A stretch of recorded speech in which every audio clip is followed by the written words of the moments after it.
And so they said, get Johnny, their manager, on the phone. And I called Johnny Z and told him what was up. And he said, put the guys on the phone. They went into the conference room, and 5 minutes later they said, John wants to talk to you. I walk in to the conference room, pick up the phone, and John said, put him on a bus, and hung up. Oh, jeez. So here these guys are with no lead singer on this album they're hoping is going to be released on a major label. It's the album that is the transition to the major label for them. Mm-hmm. And they had the balls to say, you know what, Carl's saying this isn't the guy. We obviously must feel it as well, and let's call it right now. Not many groups would do that. They would say, well, let's keep this guy, and let's just go party tonight, and we'll talk to him or whatever. Not them. Done. Move on. Let's find the right guy. And fortunately, my friend Andrew Duck McDonald, I had written the Thrasher album with, who was a Blue Cheers guitarist and great guitarist, Shakin' Street and so on. He said, there's a singer up here, and so I called Joey and talked with him, brought him in, and that was it. It was instant. He was the right fit for the band. Wow. So, but those guys were not partiers. They were focused. They had their eye on the ball the whole time. I think you see it to this day. Those guys are super focused, and nothing but respect for them in that regard. Cool. Now I see you also took some lessons from Carmine Appice.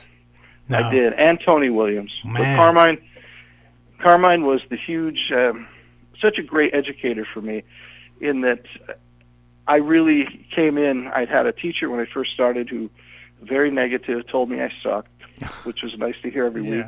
Very encouraging words, you suck. Yeah. I wanted to play match grip. He told me that was stupid, and that I sucked. So every week I would pay him, and he would tell me I sucked. And so after a while, like 6 months or so of this, I was, maybe I shouldn't pay him. I could just, I'm sure a lot of other local musicians were telling me I sucked as well, so I didn't need to pay anybody for that. And, and he was a NARD drummer, National Association of Rudimental Drummers, which I thought, wow, that's so cool. He's certified, and I was like, well, that's amazing. I'm like, do you think I could ever get certified if I really worked hard? No.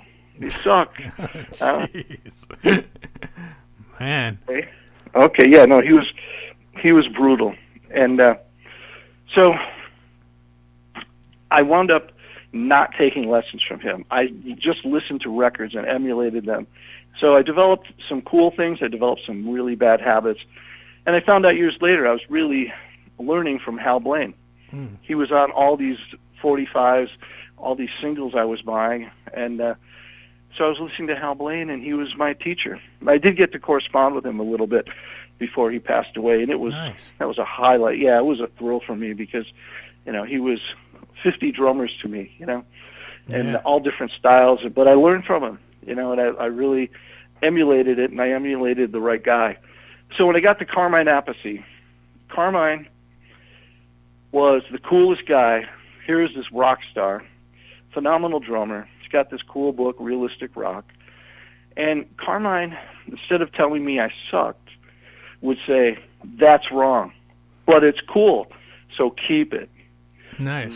This is, let's try this. Let's balance ourselves more. Don't make your hi-hat so loud and your ride cymbal so light, or whatever the case may be. Balance yourself so your kid's even. Brilliant. Simple and brilliant. And there was a kid in front of me who was all I kept hearing before my lesson, because I took double lessons from Carmine. So I would sit there, and I drove in from Boston for quite a while to take lessons from him on Long Island, so it was a long drive. And so I'd be sitting there because I'd be early, and I want to play fast, And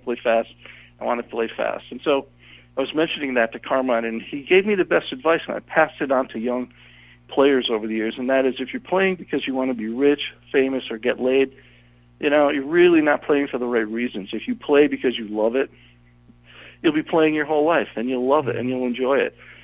And I see that with myself now, because now I'm old, and I'm playing as much as ever and recording as much as ever, and I love it as much as I ever did. So, I think it was great advice, and I've always had a passion for drums, and still do. But Carmine, you know, he took me, not only did he take me through books, but he just taught me the whole philosophy, plus seeing a guy who was a rock star being so down to earth. Yeah. Whereas, you know, I had been from upstate New York where there were a lot of bands and cover bands who are musicians in cover bands who, and you see it everywhere, they're acting like they wrote the 40 hit songs they're playing. When in fact they didn't write one song, let alone a one hit song. But, you know, they walk around, you know, they got the garb that mimics their favorite rock stars, and they're the rock stars. But so they have a very negative attitude toward other musicians. I was very enlightened by that. I thought, wow, so you can actually be a really great musician and not have to put people down or act like you're the coolest guy in the world and everybody kiss my feet. I was like, wow, that's pretty refreshing, you know? Yeah. So, and Tony Williams was the same way.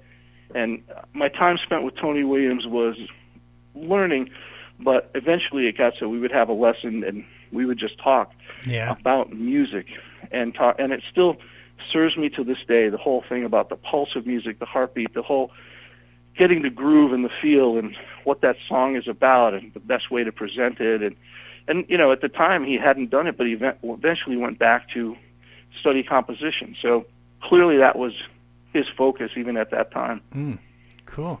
Now, and I always want to thank my friend Billy Hilfiger, who's since passed, way too young, but Billy was the one who hooked me up with Tony Williams, and I always appreciated that. He was working at Manny's Music, and he goes, Carl, you had it. Tony Williams came in and I have his number. You should call him and see if you can get lessons. Sweet. Yeah, well, now that I say that, I think maybe Billy was trying to tell me something. Maybe. So listening to this album, the only thing that I can point out is like maybe the song "The Prize" could have used some cowbell. What do you think? You know, I think all songs need cowbell, and I think that because you said that, I'm going to get a foot pedal hooked up to a cowbell. There you go. Next to my hi-hat, so that I can do that gonk gonk gonk gonk gonk gonk gonk gonk gonk gonk, the little cha-cha beat. I'm going to play that through every song. There you go. So there's always cowbell. You can't beat that. Well, I have a ton of questions, but we're running out of time here, so we're gonna get out of here with the song "Not Even Love." Can you give us a little background on this tune? Not Even Love was probably one of the songs we wrote in the middle of this batch of material. And I loved the hook from day one. And as the song developed, it was just one of those, it was fun to play, and just the opening riff got me every time. And so as it developed, we're hearing the vocal.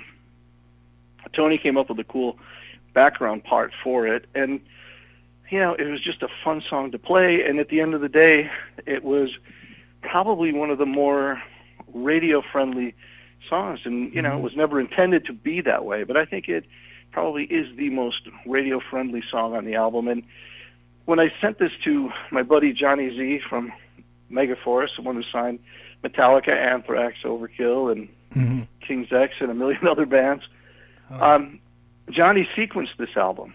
Yeah, so this album was sequenced by the great John Zazula. Cool. And one of the things John said was, first two songs, right away I'm telling you this is Warrior and Not Even Love, and Not Even Love is the radio song. So we're thinking, that's what we thought, but now John Z's saying it, so it's the second song on the album, and it's, you know, a song that maybe we should look at presenting to radio. Cool. Well, it's been an honor to talk to you, and like I said, had tons more questions, but yeah, we're on a time limit here, so. But thank you so much. Thank you for keeping the music alive, and right now when we can't perform live, thank you for keeping it out there. And anybody wants more info, CanedyBand.com, but it's spelled C-A-N-E-D-Y for those who don't know. So CanedyBand.com.